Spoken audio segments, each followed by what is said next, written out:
Hey guys, welcome back. This is yet another attempt to do my Infinity War review.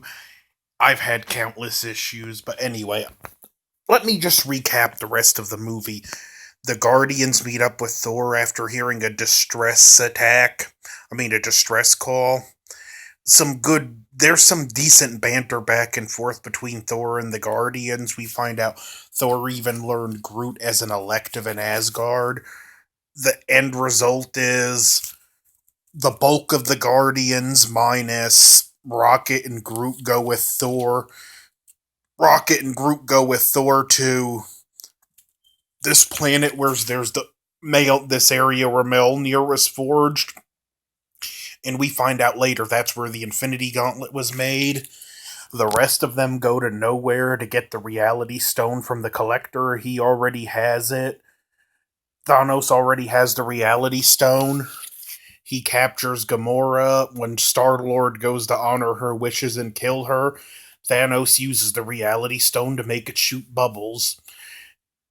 We see Thanos has Nebula and she's being tortured, and Gamora admits to where the location of the Soul Stone is.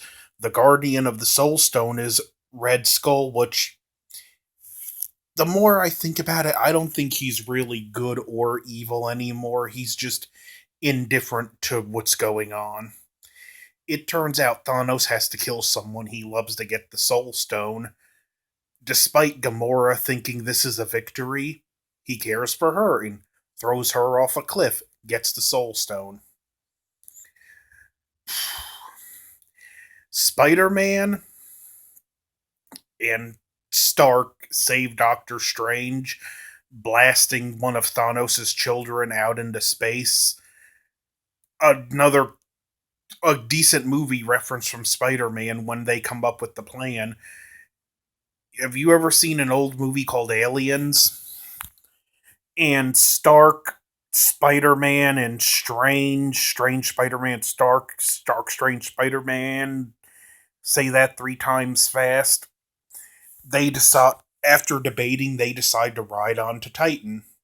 My biggest complaint when they get to, not really a complaint, but just another nitpick, it's established they're going to Titan, and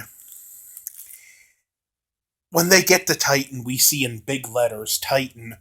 Really? You think? I thought they were going to Vegas. But anyway, they meet up with the half of the Guardians that split off to nowhere, and there was a good fight scene. Stark and Star Lord fight, and that was great. I love the point when the cape of Strange is wrapped around Drax, and he's like, "Oh, death blanket." Eventually, they realize they're on the same side and start to formulate a plan to fight Thanos. Strange uses the Time Stone, realizes there's just one way we can have this work. They formulate a plan, set up for battle. There's a whole point. Rocket, Groot, and Thor are heading towards the Star Forge. That's just what I'm going to call it. Knights of the Old Republic reference. I can't remember the real name. There's a nice scene where Rocket goes to console Thor and he gives him a new eye, and there's great subtle comedy here. He's like, "Here, you can't fight Thanos without that." And Thor puts it in and he mentions, "You might want to wash that. You don't want to know where I had to hide it. He got it from a guy that owed him money and he stole the eye anyway." Good stuff. Again, the stuff with Rocket and Thor is mostly great, except for Thor calling him Rabbit all the time. First time it's funny, second time it's cute, and it gets old. They get to the Star Forge. Peter Dinklage is playing a master weaponsmith.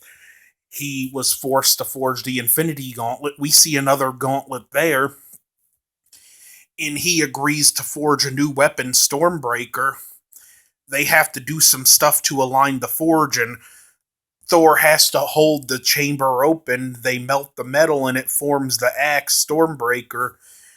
Unfortunately, Thor's near death and Dinklage's character can't find the handle, so Groot uses one of his arms Among other things, Stormbreaker, it can do everything Mjolnir can, only better and more. It can open up a Bifrost, and Thor takes them to Earth.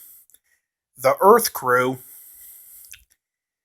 is gearing up in Wakanda. Captain America, Scarlet Witch, Vision, Falcon, Black Widow decide to go to where Avengers HQ is. They even meet up with Banner, and Banner is shocked to find out the Avengers are.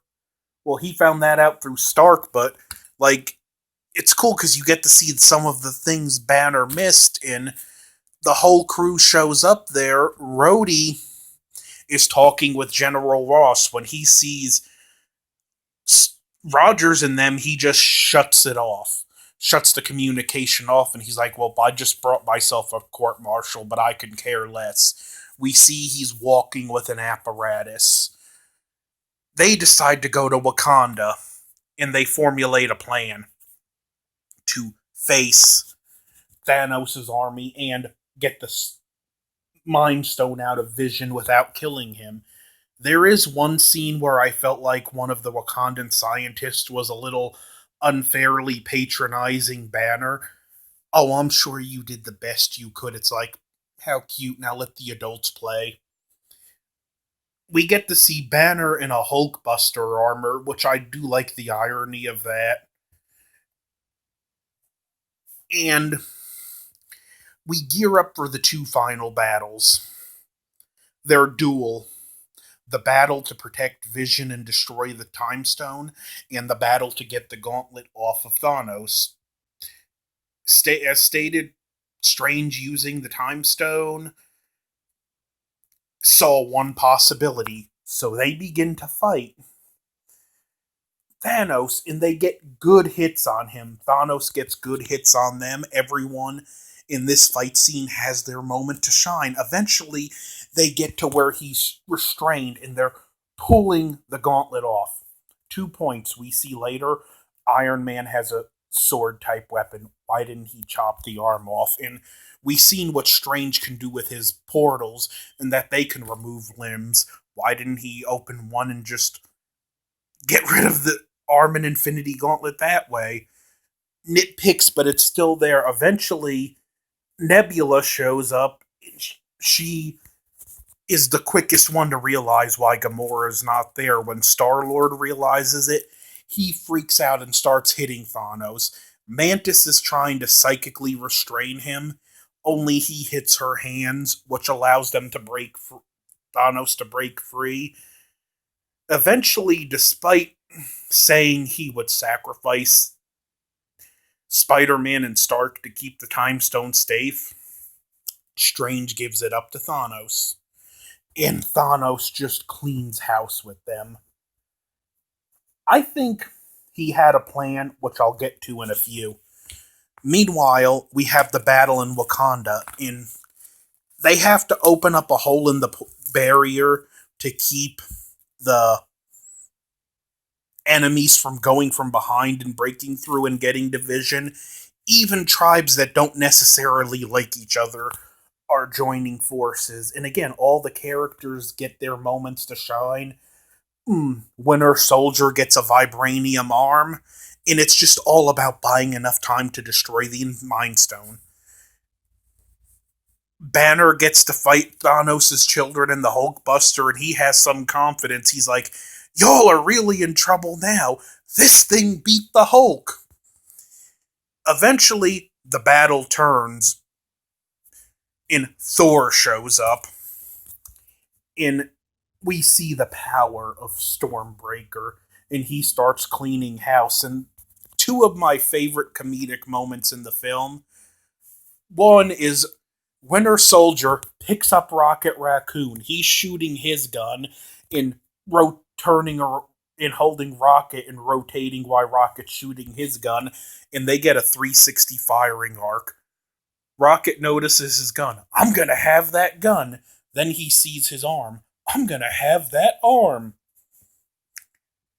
And when Groot does his thing like he did this to Shataren in the first Guardians of the Galaxy, Steve's like, wow, a living tree. And he just, I am Groot. Rogers doesn't understand that that's all he can say. And he just thinks he's being polite. So Captain America's like, I am Steve Rogers.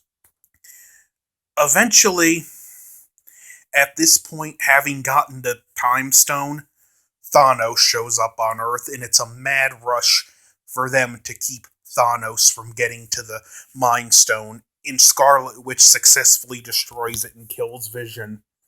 Unfortunately, Thanos has the Time Stone. He rewinds the moment, rips the stone off from Vision. Now he has all the stones. He gets struck in the chest with Stormbreaker.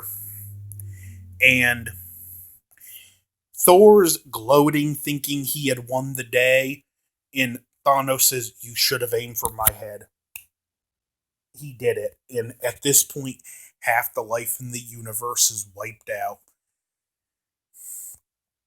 Falcon disappears, Winter Soldier, Black Panther, all the Guardians except Rocket, Doctor Strange, Spider Man. I think they overdid it a little with Spider Man's death, and Nebula and Stark are on Titan.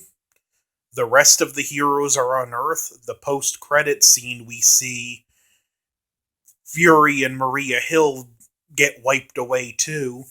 And he uses this device, and it has the symbol for Captain Marvel on it, showing she's going to be in Infinity War too. My next part 3, is just going to be more final thoughts. It's going to be so good to finish this after all the technical difficulties.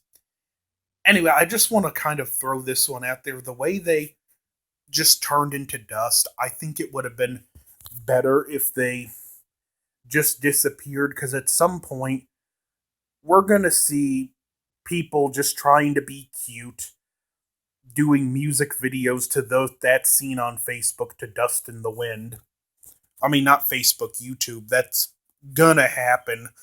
I was actually thinking that as the scene was happening, that someone's gonna do this, but the last part of the movie is the strongest part. Best action, best writing, and I think the humors, other than a few things, is more at its most subtle. And that's how the humor works best in this.